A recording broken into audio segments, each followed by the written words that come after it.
사람의 제일 되는 목적이 무엇이냐? 우리가 이 세상에서 살면서 제일 된 본분, 사람으로서 지켜야 할 본분 가운데서 첫째 되는 것이 무엇인가? 질문에 대해서 많은 답들을 하게 될 겁니다. 그러나 우리가 사람 된 자로서 제일 먼저 해야 할 본분이 있다고 하면 그것은 하나님을 찬양하는 일인 줄 믿습니다. 우리 하나님을 찬양하는 것이 성도의 가장 큰 사명이다 하는 거예요. 우리가 해야 할 일, 또 이 세상에 사람으로서 살면서 해야 할 제일 첫째 되는 본분이 바로 그런 거다 하는 것이죠. 우리 성도, 사람들 뿐만 아니라 우리 성도의 가장 큰 사명도 하나님을 영원히 찬송하는 것인데, 우리가 늘 하나님을 찬송하면서 사는 삶을 쉬어서는 안 된다 하는 것이죠. 우리의 인생을 변화시키고 바꿀 수 있는 것은 찬양인 줄 믿습니다. 핸델은 기독교 가정에서 태어났죠. 그리고 기독교 교육을 받았습니다. 그러나 그의 삶은 늘 주님과 거리가 좀 멀리 떨어져 있었어요. 이런 그에게 시련이 다가왔습니다. 연주회의 인기도 시들해졌고, 갑자기 뇌일혈이 일어나서 쓰러지게 되었고, 그로 인하여 치료하기 때문에 빚은 늘어났고, 친구들은 곁에서 하나 둘씩 떠나가기 시작했다 하는 것이죠. 그 고독함 속에서 그가 좌절을 느끼면서 선택한 것은 하나님을 선택한 게 아니라 술을 선택하고 매일매일 술로 나를 지새면서 보냈죠. 그 상황 가운데 그를 사랑하는 한 친구가 있었습니다. 그 친구는 핸델에게 시를 써 주었습니다. 이 친구는 시를 쓰는 친구였는데 그 친구가 시를 전달해 주고 그 시를 읽으면서 너가 이 시를 토대로 해서 찬양을 작곡해 보지 않겠냐라고 권면한 거죠. 그 시를 핸델이 반복해서 읽기 시작했습니다. 그러면서 그는 하나님의 위로를 경험했습니다. 지금까지 자신의 삶을 돌아보기 시작했습니다. 신앙을 돌아보기 시작했습니다. 하나님의 위로를 경험하면서 자신과 신앙을 돌아보면서 그는 마음이 뜨거워지기 시작했습니다. 엄청난 감동에 사로잡히게 되었고 22일 동안 그 사로잡힌 감동에 의해서 22일 동안 침식을 잊은 채 곡을 써 내려갔다 하는 거예요. 22일 동안 잠도 안 자고 먹지도 않고 곡을 써 내려갔는데 그 곡이 뭐냐 그러면 불후의 명작인 메시아다 하는 것이죠.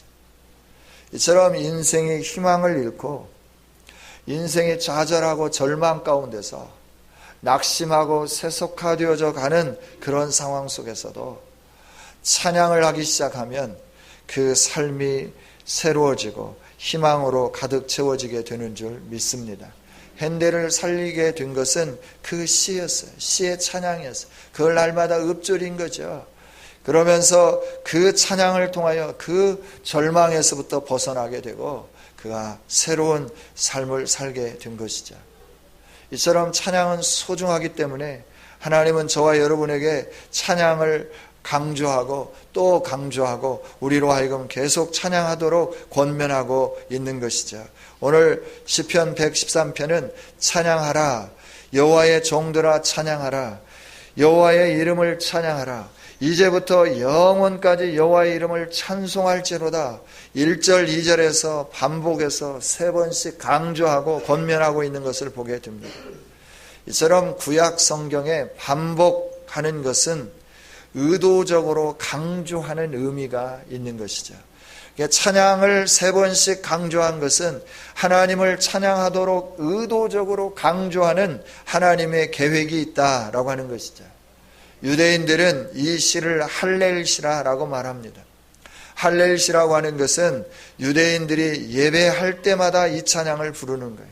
특별히 3대 절기 때, 6월절, 77절, 장막절 때, 그리고 월삭으로 절기를 지킬 때, 순례의 축제를 할 때, 성전의 헌당 축제를 행하게 될 때 이런 의식을 행할 때마다 이 시편 113편에 있는 찬양을 부르기 시작했다라고 하는 것이죠. 하나님은 저희들로 하여금 모든 예배에서 하나님을 찬양하면서 나가도록 권면하고 계시는 줄 믿습니다. 예배자가 하나님을 찬양하도록 권면하는 이 이유는 찬양을 통해서 위대하신 하나님을 현실적으로 생생하게 되새기도록 하는데 목적이 있다 하는 것이죠.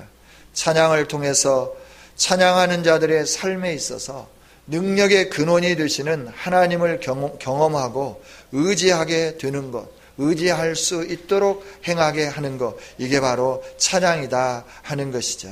우리 하나님은 이처럼 저와 여러분의 인생 속에서 하나님을 찬양하게 하신 것이죠. 그럼 누가 어떤 사람이 찬양하냐? 오늘 우리에게 찬양하도록 했는데 왜 우리가 찬양해야 되는가? 우리가 누구이기에 찬양해야 되는가 하는 것이죠. 오늘 말씀에 보면 여호와의 종들아 찬양하라 그랬어요. 종이라고 하는 어감은 우리에게 별로 그렇게 좋은 어감은 아닌 것 같습니다. 그러나 성경이 말하는 종은 아주 아름다운 것이죠. 참 좋은 것이죠.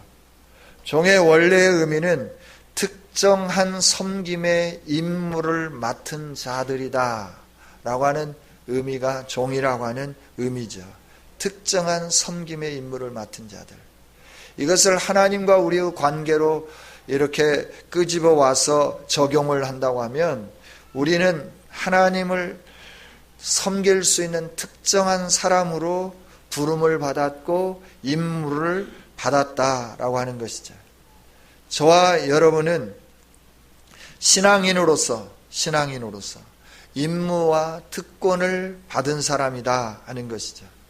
그래서 이 종이라고 하는 것은 성도라고 하는 의미와 함께 하나님과 친밀한 교제를 나누는 사람, 자기를 섬길 수 있도록 어떤 특정한 임무를 맡길 때에는 친밀한 자, 믿을 수 있는 자, 사랑하는 자, 가까이 두기를 원하는 사람에게 이런 임무를 맡기게 되는 것이죠. 우리 하나님이 저와 여러분에게 이런 임무를 맡기셨다고 하는 것은 하나님과 관계가 아주 친밀한 관계다 하는 것입니다. 여호와의 종이라고 하는 것은 그래서 비교할 데 없이 위대하고 높으신 하나님과의 관계를 나타내는 말이에요. 하나님과의 관계가 어떤 관계냐 그러면 아주 친밀한 관계다라고 하는 것이에요. 저와 여러분이 여호와의 종이 되었다고 하는 것은 하나님과 아주 친밀한 관계를 맺게 되었고 하나님과 생동감 넘치는 친교가 이루어지고 있는 사람이다 라고 하는 의미가 여호와의 종들이라 라고 하는 것이죠. 즉 저와 여러분은 이처럼 예수 그리스도를 구주로 영접하여서 새 생명을 얻은 사람으로서 하나님과 영원한 관계를 맺은 사람들인 줄 믿습니다. 그래서 매일매일 매 순간마다 하나님과 생동감 넘치는 친교를 하는 아름다운 성도들인 줄 믿습니다. 그래서 우리들이 하나님을 찬양해야 되는 거예요. 그래서 우리가 찬양해야 할 이유는 분명하죠. 구원해 주신 하나님, 우리는 죄의 종이었잖아요. 죄가 원하는 대로 살았어요. 그래서 우리의 인생의 결론은 아주 명확했죠. 그건 뭐냐 그러면 영원한 사망이었어요. 영원한 죽음이었다 하는 것이에요. 저와 여러분의 인생은 영원한 사망에 이르는 그 결론에 다다랐는데 이 죄의 종된 우리를 하나님께서 그 죄의 굴레를 벗겨주신 거예요. 우리의 노력으로, 우리의 열정으로, 우리가 가지고 있는 모든 것으로 우리를 얽어매고 있는 이 죄의 올무를 벗어 던질 수가 없는 거죠. 그래서 늘 죄의 종이 되어서 죄가 원하는 대로 이 세상을 살다가 죄와 함께 영원히 멸망해야 할 우리들이었는데 하나님은 예수 그리스도를 우리의 구주로 보내주시고 그 그리스도를 믿을 수 있도록 믿음을 선물로 보내주시고 그 선물 가운데서 우리가 예수님을 믿으면서 예수님이 나의 구주라고 신앙을 고백하게 하면서 하나님과 영원한 관계를 맺을 수 있는 특별한 사람이 되게 해주셨다라고 하는 거예요. 우리 일생 동안 우리는 하나님을 찬양해야 될 줄 믿습니다. 여호와의 종들이 하나님을 찬양하는데 언제 찬양을 해야 되느냐? 2절에 있는 말씀입니다. 우리 같이 한번 읽어보겠습니다. 시작. 이제부터 영원까지 여호와의 이름을 찬송할지로다. 아멘. 구원받는 순간부터 영원토록 여호와의 이름을 찬송하는 것이에요. 구원받는 순간부터 영원토록 우리 세상이 끝나는 그날까지 우리의 입술로, 우리의 행동으로, 우리의 삶으로 하나님을 찬양해야 된다 하는 것이죠. 여러분, 특별한 시간에만 찬양하는 게 아니죠. 예배 시간에만 찬양하는 게 아닙니다. 우리가 일을 하면서도 찬양하는 거고, 길을 걸으면서도 찬양하는 거고, 우리가 모든 상황 속에서 하나님을 찬양하는 거다라고 하는 것이죠. 우리는 언제든지 하나님을 찬양해야 할 줄 믿습니다. 늘 하나님을 찬양하는 우리들이 돼야 된다 하는 것이에요. 여러분, 언제든지 찬양하는데 어디에서 찬양해야 할 거냐? 3절 말씀 같이 읽습니다. 시작. 해 돋는 데에서부터 해 지는 데까지 여호와의 이름이 찬양을 받으시리로다. 아멘. 모든 열방과 민족과 나라와 방언과 족속 가운데서 하나님은 찬양 받으시기에 합당하신 분이시다 라고 하는 것이죠. 온 열방 가운데서 우리가 하나님을 찬양해야 할 줄 믿습니다. 예배하는 자리에서도 찬양하고, 또 우리가 어느 곳에 있든지 간에 찬양하는 거예요. 바울 사도는 옥에 갇혀 있을 때도 찬양한 거예요. 옥에 갇혀 있을 때 찬양하니까 옥문이 열리는 위대한 역사가 일어나게 된 줄 믿습니다. 전쟁 중에도 찬양해야 할 줄 믿습니다.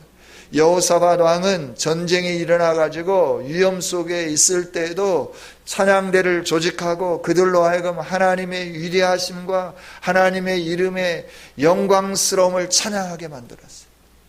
그랬더니 그들을 침범해온 수많은 군사들이 하나님의 능력에 의해서 바람에 밀려가는 메뚜기같이 밀려가는 그런 역사들이 일어나게 된 줄 믿습니다.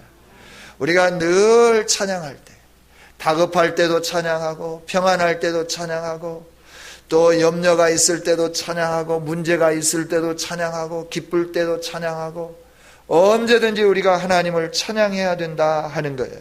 할렐루야. 저와 여러분은 이사야서 43장 21절에 있는 말씀처럼 이 백성은 내가 나를 위하여 지었나니 나를 찬송하게 하려 함이라. 아멘. 할렐루야. 저와 여러분을 누가 지었느냐? 하나님이 지으신 줄 믿습니다. 세상의 열방의 모든 백성들을 누가 지었느냐? 하나님께서 창조하셨다라고 하는 거예요.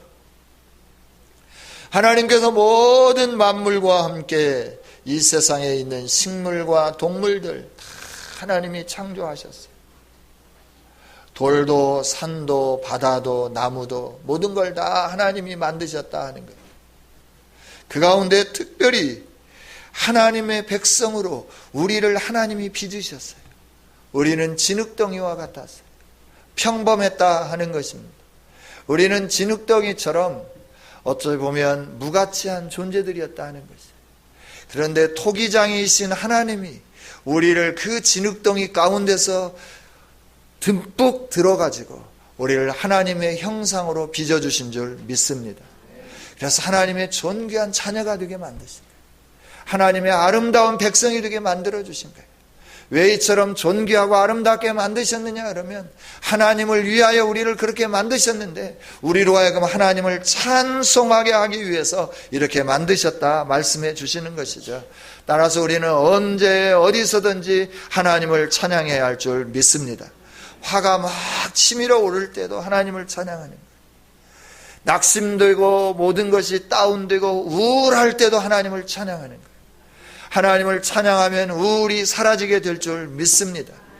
그것에 집중하면, 환경에 집중하기 시작하면 환경이 우리를 삼키게 되는 거예요.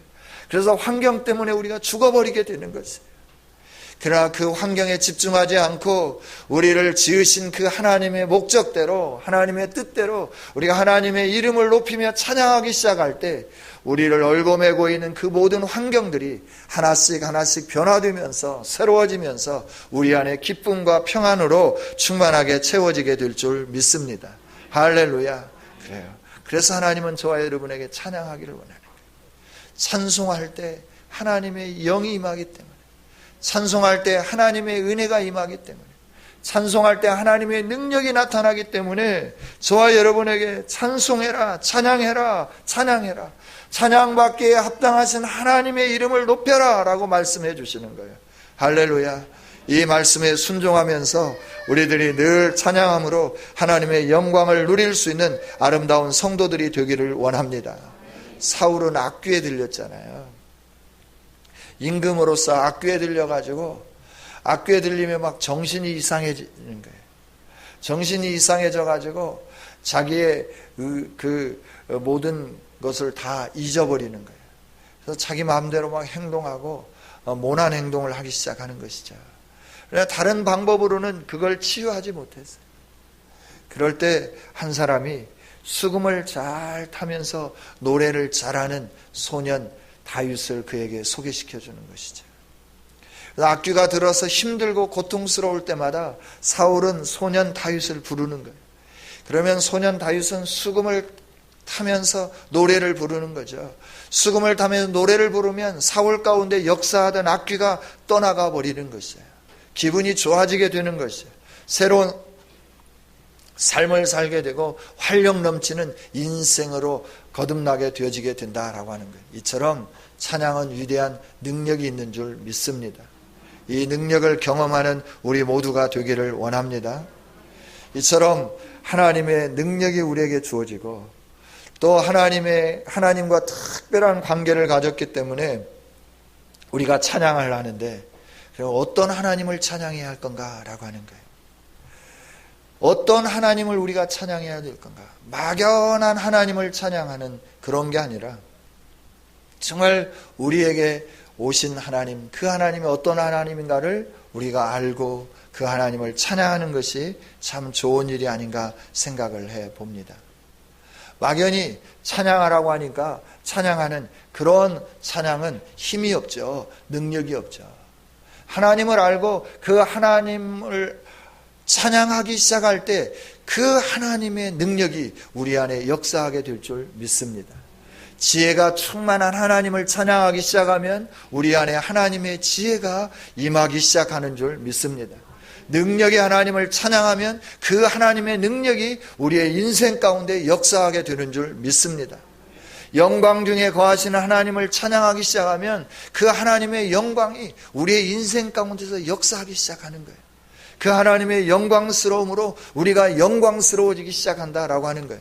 따라서 우리가 하나님을 알고 찬양하는 것과 모르고 찬양하는 것은 엄청난 차이가 있다는 것이죠. 저와 여러분이 하나님을 알고 찬양해야 되는데 시편 113편에서는 어떤 하나님을 찬양하기를 원하는가? 4절 말씀을 우리 같이 한번 읽어보겠습니다. 함께 읽습니다. 시작. 여호와는 모든 나라보다 높으시며 그의 영광은 하늘보다 높으시도다. 아멘. 높으신 하나님을 찬양해. 높으신 하나님. 모든 나라보다 높으시다라고 하는 것은 절대 주권자이신 하나님이시다 하는 것이죠. 세상의 어떤 것도 하나님의 높으심에 미칠 수 없습니다. 그 하나님의 높으심에 비교할 수도 없습니다. 이 말씀은 온 세상이 다 하나님 지배 아래 있다 하는 것을 가르쳐 주시는 말씀입니다. 그래서 우리가 찬양하잖아요.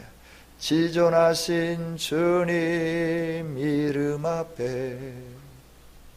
우리 하나님은 지존하신 하나님이시다라고. 저와 여러분이 지존하신 하나님을 높이기 시작할 때 그 지존하신 하나님의 위엄과 영광과 능력이 우리의 찬양을 통하여 우리가 바라보고 우리가 생각하는 영역까지 미쳐지는 은총을 누리게 되는 줄 믿습니다. 그래서 어떤 하나님을 찬양해야 높으신 하나님을 찬양하라 라고 말씀하는 거예요. 세상의 어떤 주권도 하나님의 뜻을 변경시킬 수 없습니다. 하나님의 영광을 가릴 수 없습니다. 천지보다도 뛰어나고 아름다우신 분, 존귀하신 분, 이분이 하나님이시다라고 하는 것이죠. 사람들은 마음으로 생각할 때 강대국이 크다라고 생각해요. 강대국의 최고의 통치자가 크다라고 생각해요. 그러나 그것들이 큰 것이 아니라 이 세상의 모든 것들보다 하나님이 더 크신 줄 믿습니다. 이처럼 높으신 하나님을 우리가 찬양해야 된다 하는 거예요. 그 다음에 6절에 있는 말씀 같이 한번 읽어볼까요? 5절부터 읽겠습니다. 죄송합니다. 5절부터 시작. 여호와 우리 하나님과 같은 이가 누구리요? 높은 곳에 앉으셨으나 스스로 낮추사 천지를 살피시고. 아멘. 아멘. 높은 곳에 계시지만 천지를 살피시는 하나님. 우리 하나님은 높은 곳에 초월해 계시는 하나님이 아니시다라고 하는 거예요. 높은 곳에 계시면서 우리를 나몰라라 하시는 하나님이 아니시다라고 하는 거예요. 우리를 창조하신 하나님, 우리에게 특별한 은혜를 베푸신 하나님은 날마다 높은 곳에 계시면서 우리를 일일이 감찰하시는 좋으신 하나님이신 줄 믿습니다. 눈동자처럼 지키시고 주무시지도 아니하시고 졸지도 아니하시며 우리를 바라보고 계시는 하나님이 우리 하나님이시다 하는 거예요. 잠잘 때도 하나님이 우리를 지키시고 보호해 주시는 하나님이신 줄 믿습니다. 우리가 정신없이 내가 해야 할 일에 몰두하면서 하나님을 잊으면서 사는 것과 같은 상황 속에서도 하나님은 우리를 잊지 않으시는, 늘 우리를 감찰하고 계시는, 우리 곁에 찾아오시고 우리와 동행해 주시는 좋으신 하나님이시다 하는 거죠. 할렐루야. 그 하나님을 찬양하는 거예요. 높은 곳에 계시면서 초월해 계시는 하나님이 아니라 영광과 위엄과 존귀와 권세가 한이 없이 존귀하신 지존하신 하나님이시지만 그 하나님께서 낮고 낮은 인간 가운데 찾아오셔서 감찰하시며 함께 하시고 위로해 주시고 소망을 주시고 치유해 주시고 회복시켜 주시고 풍요롭게 해주시는 하나님이시다라고 하는 것이죠. 그 하나님을 찬양해야 된다 하는 거예요. 할렐루야. 풍요를 주신 하나님을 찬양할 때 우리의 삶이 풍요로워집니다. 치유해 주시는 하나님을 찬양하기 시작할 때 우리 몸 안에 있는 질병들이 치유되는 역사가 일어나게 될 줄 믿습니다.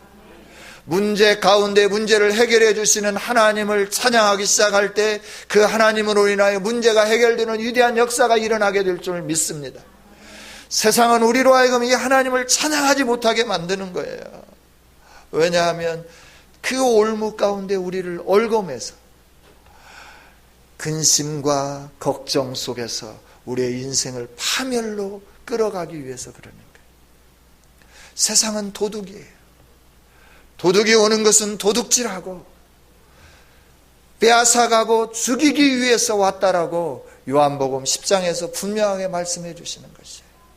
그러나 하나님이신 예수님이 우리에게 찾아오신 것은 하나님의 양으로 하여금 생명을 얻되 풍성하게 얻게 하기 위하여 오신 하나님이신 줄 믿습니다. 우리 하나님이 우리 가운데 오신 것은 달려오신 게 아니라 이렇게 도둑맞은 우리 인생을 회복시켜 주시기 위해서, 도둑맞은 우리 인생을 풍성한 인생으로 새롭게 하시기 위하여 하나님께서 우리 가운데 찾아와 주신 줄 믿습니다. 군림하시는 하나님이 아니에요. 내가 왕이다, 너희들은 내 말에 순종해라, 그러면서 가만히 계시면서 우리가 말 듣지 않을 때마다 그 하나님의 권세와 위엄을 가지고 책망하시고 벌 주시는 그런 하나님이 아니시다라고 하는 거예요. 나는 너의 사랑이다 라고 말씀하시고 우리와 사랑의 관계를 맺기 위해서 찾아오셔서 녹화하시는 하나님이세요. 나의 사랑하는 자야, 제발 마음의 문 좀 열어다오. 내가 너와 함께 하고 싶단다. 네 마음의 문을 활짝 열고 나와 함께 영원히 같이 살아야 되지 않겠니?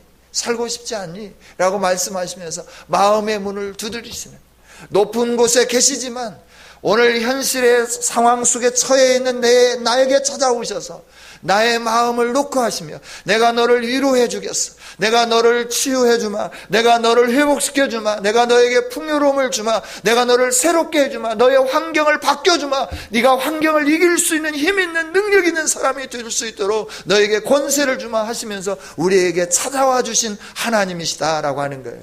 할렐루야. 우리에게 찾아오신 하나님은 그냥 말로만 찾아오신 게 아니라 자기의 몸을 직접 우리 인간의 형상을 입고 찾아오시는 거예요. 얼마나 좋으신 하나님이신지 몰라요. 왕인데 종이 되어서 종의 삶을 같이 사는 거예요. 그래서 종의 아픔이 뭔지, 종의 애환이 무엇인지, 종에게 가장 필요한 것이 무엇인지를 몸소 느끼시면서 그 필요와 애환과 아픔을 싸매어 주시고 알아주시고 위로해 주시고 그 모든 것을 채워주시려고 우리 가운데 인간의 몸을 입고 오신 분이 바로 존귀하신 하나님이신 예수 그리스도다라고 하는 거예요. 할렐루야. 그렇습니다. 우리 하나님은 이처럼 좋으신 하나님이시죠. 얼마나 좋으신 하나님이신지 자신의 몸을 스스로 낮추는 거예요. 우리 사람들은 이 세상에 살면서 조금만 내가 어떤 명예나 권세를 가지면 그걸 가지고 좀 힘을 자랑하려고 하잖아요. 우리 하나님은 그런 하나님이 아니세요. 세상의 어떤 힘보다도 큰 힘을 가지신 하나님이시지만 그걸 가지고 사람들을 억압하고 사람들을 옥조이는 하나님이 아니라 영광과 위엄과 존귀가 한이 없이 높으신 하나님이지만 인격적으로 우리에게 찾아오셨어요. 우리와 인격적인 관계 속에서 만나면서 교제하기를 원하시는 하나님이시다라고 하는 거예요. 우리들이 어떤 존재인데 하나님이 그렇게 찾아오셔서 인격적으로 만나주시느냐라고 하는 거예요. 오늘 말씀을 보면 우리는 가난한 자들의 7절에 있는 말씀을 보면 가난한 자들이에요. 먼지더미에 앉아있는 자들이에요. 궁핍한 자들이에요. 거름더미에 앉아있는 사람들이라고 하는 거예요. 우리의 위치와 우리의 신분이 하나님 보실 때 지저분한 거예요. 거름더미. 좋은 표현으로 거름더미고 좀 나쁘게 말하면 이렇게 오물투성이 가운데 있는 우리라고 하는 거예요. 그 가운데 찾아오시는 것이죠. 찾아오셔서 그 오물 가운데서 우리를 들어 세워주시는 하나님이세요. 내가 교제할래야 교제할 수 없는 그런 사람들이 저와 여러분이라고 하는 거예요. 하나님은 고귀하시고 존귀하신 분인데 우리는 지저분한 오물로 가득 머리부터 발끝까지 정수리부터 발등까지 완전히 다 지저분한 걸로 오물로 뒤집어 씌워져 있는 거예요. 여러분 오물로 뒤집어 씌워졌는데 그 사람과 친구 되고 그 사람과 함께 여행하고 그 사람을 위로해주고 그 사람을 목욕시켜줄 그런 용기 있는 사람들이 몇이나 될까요? 거의 없죠. 거의 없습니다. 아니요, 없습니다. 냄새나는 사람들이 곁에 오면 가까이 오기를 싫어하는 것이죠. 그래서 멀리 떨어져 가려고 하는 것이죠. 어떤 이유와 핑계를 대든지 간에 그 자리를 떠나려고 하는 것이죠. 이게 우리 인생들의 모습이잖아요. 하나님은 이처럼 죄로 말미암아 거름더미에 있는 것 같고 죄로 말미암아 먼지 구더기에 있는 것과 같은 우리들을 사랑하시기 위해서 자기의 몸을 낮추시고 우리에게 찾아오셔서 그 거름덩이 속에까지 찾아오셔서 우리를 일으켜 세워주시는 좋으신 하나님이시다라고 하는 거예요. 할렐루야. 그 하나님을 찬양하자라고 하는 것이죠. 그 하나님을 높이자라고 하는 것이죠. 그럴 때마다 우리 안에 있는 거름더미들이 제거되기 시작할 줄 믿습니다. 그럴 때마다 우리를 뒤집어 씌우고 있는 그 먼지들이 다 사라지면서 깨끗한 사람으로 세워지게 될 줄 믿습니다. 그렇죠. 우리 하나님은 이처럼 이렇게 낮은 자에까지 찾아와 주시는 거예요. 또 우리는 어떤 사람과 같냐 하면 임신하지 못하는 여자와 같다라고 하는 거예요. 임신하지 못하는 여자는 집에서 쫓겨냄을 당하게 되는 것이죠. 우리가 그처럼 하나님의 집에 같이 머물 수 없는, 세상의 표현으로 한다고 하면 무가치한, 그래서 하나님의 집에 같이 머물 수 없어서 쫓겨나야 할 그런 처지인 우리에게 찾아오셔서 우리에게 은혜를 베풀어 주시는 하나님이시다라고 하는, 잉태치 못한 여인에게 찾아오셔서 자녀들을 즐겁게 하는 어머니가 되게 만드는, 그렇게 만드시는 하나님이 바로 좋으신 하나님, 우리 아버지 하나님이신 줄 믿습니다. 그렇죠? 그 하나님의 은혜를 우리에게 주셨다라고 하는 것이에요. 여러분, 우리 하나님은 저와 여러분에게 이처럼 높은 곳에 계시지만 스스로 낮추셔서 우리를 살펴주시고, 우리가 가난한 자, 먼지더미에 앉아있는 자, 궁핍한 자, 거름더미에 앉아있는 자, 임신하지 못하여서 집에 살 수 없는 그런 무가치한 존재인 우리들에게까지 찾아오셔서 위로해 주시고, 거기서부터 건전해 주셔서 높은 자들, 지도자들, 그리고 백성의 지도자들과 함께 머물 수 있도록 세워주시는 은혜로우신 하나님이시다라고 하는 것이죠. 이 하나님을 찬양하기를 원하고 계시는 거죠. 할렐루야, 할렐루야. 우리는 소망을 가질 수 없는 사람들이에요. 우리는 비천한 사람들이에요. 그러나 하나님은 이처럼 고통 가운데, 비천함 가운데 신음하고 있는 우리를 하나님의 종으로 세워주셨습니다. 하나님과 특별한 관계를 맺을 수 있는 놀라운 은총으로 역사해 주셨습니다. 그래서 우리는 이 위대하신 창조자이시며 구원자이신 하나님을 노래해야 할 줄 믿습니다. 이 하나님을 노래하기에 너무나 작은 자이고 자격이 없는 자입니다. 그럼에도 불구하고 하나님은 우리를 하나님의 자녀라 말씀하시고 특별한 권세를 주시고, 너희들의 입술을 통하여 내가 찬양받기를 원한다 말씀하시고 찬양할 수 있는 특권을 허락해 주셨습니다. 세계적인 지도자 앞에서 노래를 부른 어린이 합창단의 기사가 신문에 실렸습니다. 노래 부른 게 얼마나 대단하다고 어린이 합창단을 신문 기사에 실었을까 하는 거예요. 이 아이들은 세계적인 지도자 앞에서 노래를 불렀기 때문에 평생 잊지 못할 감격으로 기억하면서 살 것이다 라고 하는 것이에요. 이처럼 세상의 세계적인 지도자 앞에서 노래를 불러도 그것이 평생 감동에 남는 것이다 라고 하면, 창조주 하나님께 찬송하는 것은 얼마나 대단한 일이겠는가 하는 거예요. 사람들 앞에서 세상의 지, 모든 것이 다 썩어져 없어져 불타버릴 그 지 앞에서 노래한 것도 대단하다라고 그들의 합창단의 사진을 신문에 싣고 기사화해서 모든 사람들에게, 이 사람들이 이렇게 세계적인 지도자 앞에서 노래한 어린이들이라고 나타내 보였다고 하면, 만물의 창조자가 되어주시고 모든 권세와 능력을 가지신 창조주 하나님 앞에 찬송하는 이 일은 얼마나 영광스러운 일이겠는가라고 하는 거예요. 이 일을 무엇과 바꿀 수 있겠는가라고 하는 것이에요. 이처럼 영광스러운 찬송할 은혜를 받은 우리들이 하나님을 찬양하는 것을 부끄러워해서는 안 된다 하는 것이죠. 언제든지 입술에 찬양이 끊이지 않아야 되는 거예요. 사람들의 듣든지 듣지 않든지 길을 가든지 언제든지 하나님을 찬양하면서 가는 거예요. 세상의 노래는 부르면서 가는데 부끄러워하지 않아요. 그렇죠? 아이들이 부르는 뭐예요? 원더걸스가 부르는 Nobody, Nobody, 이거는 부끄러워하지 않는 거예요. 길 가면서 Nobody, Nobody, 이거는 하나도 부끄러워하지 않는 거예요. 저 사람 세련됐네, 이렇게 생각할 수 있어요. 이어폰 꽂고 가면서 Nobody, Nobody, 이래도 하나도 안 부끄러워하는 거예요. 그런데 하나님을 찬양하는 찬양을 하면서는 막 부끄러워하는 거예요. 사람이 있나 그러면 찬양하다가 사람이 있으면 이러고 하는 거예요. 이게 되겠냐라고 하는 것이에요. 영광스러운 하나님, 존귀하신 하나님, 만왕의 왕 되신 하나님을 찬양하는 데 있어서 우리가 부끄러워해서야 되겠느냐라고 하는 거예요.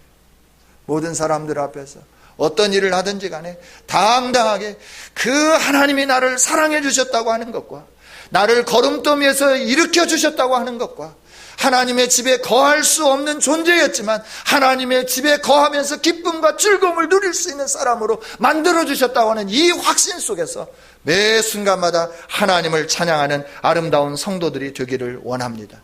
시편 150편 6절에 있는 말씀은 호흡이 있는 자마다 하나님을 찬양할지어다 라고 명령하고 계시는 거예요. 이 명령 앞에 우리 모두 최고의 찬송을 크신 은총을 주신 하나님께 올려드리는 복 있는 성도들이 되시기를 원합니다. 하나님 감사합니다. 우리를 하나님의 종 삼아 주시고 높은 곳에 계시면서 스스로 낮아지셔서 천지를 살피는 중에 가난한 자 가운데 머물러 있고 궁핍한 자 가운데 머물러 있고 쫓겨나면서 하나님의 영광 가운데 머무를 수 없는 우리를 살피시고 우리를 일으켜 세워주시며 지도자들과 백성의 지도자들과 함께 설 수 있도록 은혜를 주신 아버지 하나님을 찬양합니다. 하나님, 이런 은혜를 받은 우리들이 이제 남은 생에 호흡이 있는 동안 오직 하나님만 찬양하는 복 있는 성도가 되게 하여 주시옵소서. 찬양의 본분을 잊지 않게 하여 주시고 최고의 권세자 되신 하나님을 찬양하며 그 하나님으로 인하여 주어지는 은혜와 복을 누리는 우리 모두가 되게 하여 주시옵소서. 우리를 죄악된 거름더미에서부터 일으켜 세워주시며 존귀하게 해주신 하나님께 모든 영광을 올려드리며 예수님 이름으로 기도하옵나이다. 아멘.